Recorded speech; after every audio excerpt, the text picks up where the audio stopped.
Kapoor TV. ढाबे वाली का जादुई चूल्हा। लो फूटी किस्मत, एक और ढाबा खुल गया। अब क्या होगा? लगता है अब तो काम पिट ही जाएगा। रोहित और काजल दोनों को पूरा विश्वास था कि उनका ढाबा अच्छा चलेगा, क्योंकि वो पूरी ईमानदारी से ढाबा चलाते थे और ऐसा लजीज खाना बनाते थे कि लोग उंगलियां चाटते रह जाते थे। खाने में क्या बनाया है? शाही पनीर, दाल मखनी, मटर पनीर, बैंगन भरता, रायता सब मिलेगा। बोलो क्या खाओगे? एक दाल मखनी और बैगन का भरता लगा दो, और सुनो, एक लस्सी भी जरूर देना। जी बैठिए, अभी लगाती हूँ। धीरे धीरे ढाबा इतने जोर से चल निकला कि चारों तरफ से नोटों की बारिश होने लगी। अब तो ईश्वर रोज ही नोटों की बारिश करने लगा है। हाँ जी, अब तो हमारे ढाबे की चर्चा बहुत दूर दूर तक होने लगी है। ऐसे ही मुनाफा होता रहा तो देखना, हम जल्द ही किसी बड़े होटल के मालिक बन जाएंगे। तभी रोहित का फोन बज उठता है। अरे वैभव का फोन है काजल। क्या कह रहे हैं देवर जी? हाँ बोल वैभव, क्या पैसे भेज दूं? ठीक है, भेज दूंगा। ये कहकर रोहित ने फोन रख दिया। पैसे भेजने को बोल रहा है क्या? हाँ, कह रहा है कि कॉलेज की फीस जमा करनी है और कुछ किताबें खरीदनी है। अब तो इस वैभव से ही कुछ उम्मीदें हैं। भगवान करे पढ़ लिख कर बड़ा अफसर बन जाए। दुनिया में जहाँ अच्छे लोग होते हैं वहीं बुरे लोगों की भी कमी नहीं होती है। ठाकुर सुल्तान सिंह कहने में तो आदमी था, मगर था पूरा शैतान। एक दिन उसके आदमी ढाबे में आए और बोले, क्या बे रसोइये, ये पटाखों की लड़ी तेरी है क्या? तमीज से बात कीजिए, वो मेरी पत्नी है। बे कहे तो इस पटाखों की लड़ी में तमीज से आग लगा दे। सुल्तान सिंह के आदमी की ये बात सुनकर काजल को गुस्सा आ जाता है। सीधे से अपना रास्ता पकड़ लो, वरना पुलिस को बुलाऊंगी। पुलिस का नाम सुनकर सब बदमाश हंसने लगते हैं। ए पटाखा लड़ी, हम पुलिस से नहीं डरते, हम तो बस अपने ठाकुर से डरते हैं। अब जा रहे हैं, फिर आएंगे, समझी? ये कहकर सुल्तान सिंह के आदमी चले गए और उनके जाते ही काजल रोहित से बोली, ये ठाकुर सुल्तान सिंह कोई बहुत बड़ी तोप है क्या? गुंडों का बादशाह है, कहते हैं कि पुलिस भी उसके रास्ते में नहीं आती है। कुछ दिन बाद वह रोहित अपने ढाबे से हर महीने लाखों कमाता है और मैं बस हजारों। तो फिर क्या चाहता है तू? यही कि अगर उसका ढाबा बंद हो जाए तो सब ग्राहक मेरे और हर महीने लाखों की आमदनी हम दोनों की आधी आधी। ठाकुर मंजूर हो तो बोलो। मंजूर है, हम उसका ढाबा बंद करवा देते हैं। सुल्तान सिंह ने दिनेश के साथ जैसे ही ये सौदा किया, उसके आदमी रोहित के ढाबे पर पहुंच गए और ठाकुर का हुक्म है कि तू अपना ढाबा बंद करके यहाँ से फुट लो। पर क्यों? मैं अपना ढाबा बंद नहीं करूंगा। तो फिर ढाबे के साथ साथ तुझे भी जला डालेंगे ठाकुर, सोच ले। तभी काजल क्रोध में बोली, जलाकर तो दिखाए, क्या पुलिस और कानून नहीं है? हम पुलिस की मदद लेंगे।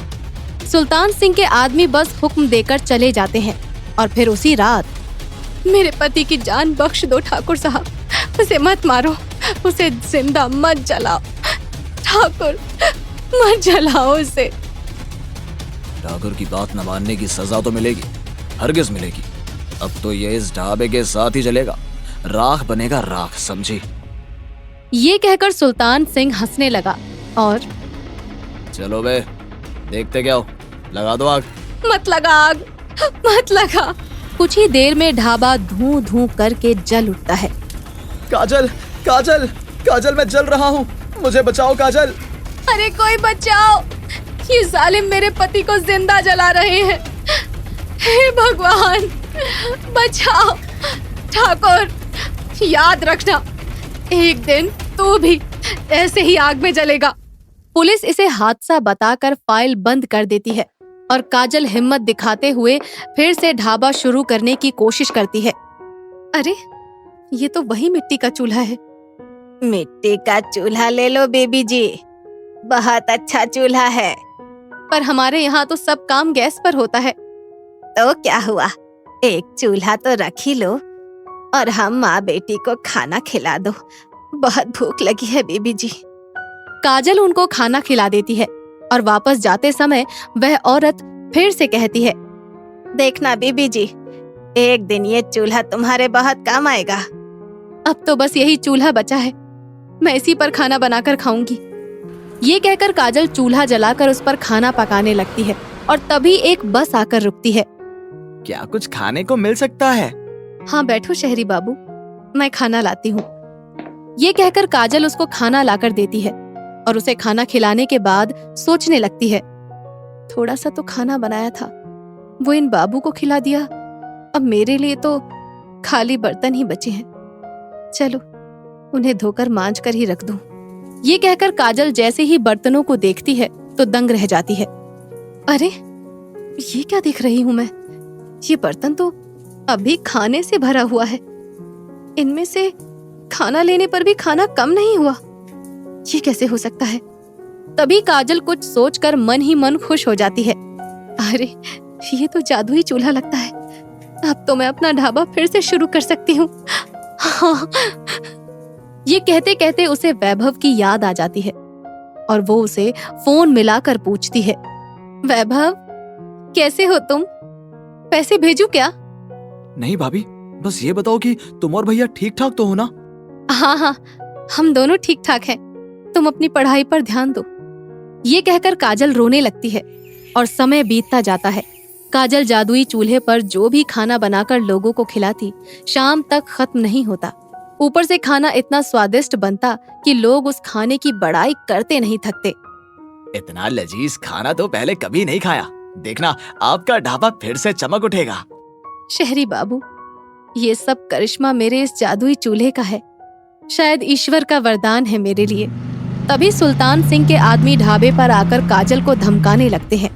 क्यों रे, अब भी ढाबा चलाने से बाज नहीं आ रही?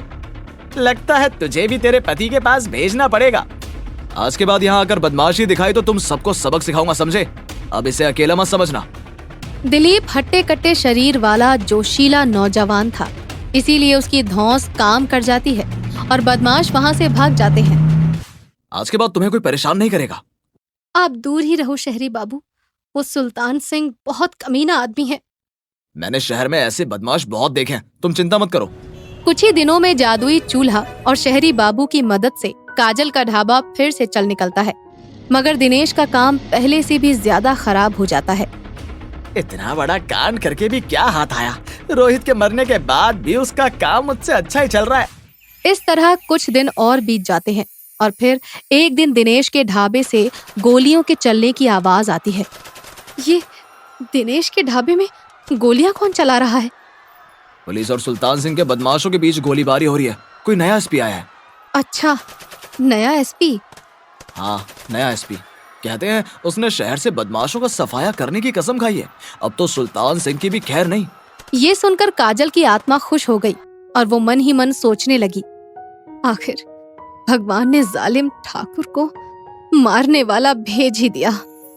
अब तो रोज रोज ही बदमाशों के मारे जाने की खबर आने लगी और लोग पुलिस के कारनामों की जय जयकार करने लगे। नया एसपी जिंदाबाद, पुलिस प्रशासन जिंदाबाद, नया एसपी वैभव कुमार जिंदाबाद। नया एसपी वैभव कुमार? हमारे तेवर का भी तो यही नाम है। ये कहते कहते काजल रोने लगी।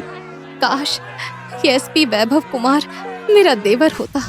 इसके 2 दिन बाद ही सुल्तान सिंह को पकड़ने के लिए पुलिस ने उसकी गाड़ी का पीछा किया और उस पर लगातार फायरिंग की। इसी फायरिंग के चलते सुल्तान सिंह की गाड़ी काजल के ढाबे के सामने आकर पलट गई और उसमें आग लग गई। वाह रे भगवान वाह, तूने मेरे साथ इंसाफ किया। कल इस जालिम ने जिस तरह से मेरे रोहित को जला कर मारा था, आज वैसे ही ये भी जल कर मर रहा है। काजल ये कह ही रही थी कि तभी पीछे से वैभव की आवाज सुनाई देती है। भाभी, मैंने अपने भाई के सब कातिलों को मौत के घाट उतार दिया है। ये आवाज सुनकर काजल पीछे मुड़ती है तो वैभव सचमुच उसके सामने खड़ा था। वैभव, तुम पुलिस अफसर? हाँ भाभी। तभी दिलीप वहाँ पर आता है और हैरानी से कहता है, क्या वैभव कुमार तुम्हारा देवर है? हाँ शहरी बाबू। ये शहरी बाबू कौन है भाभी? तेरे भाई के बाद मुझे सहारा देने वाला यही एक नेक आदमी है देवर जी। इस तरह बुराई का अंत होता है और अच्छाई की जीत होती है। काजल से शहरी बाबू के बारे में जानकर वैभव बहुत खुश होता है और वो काजल का विवाह शहरी बाबू के साथ कर देता है।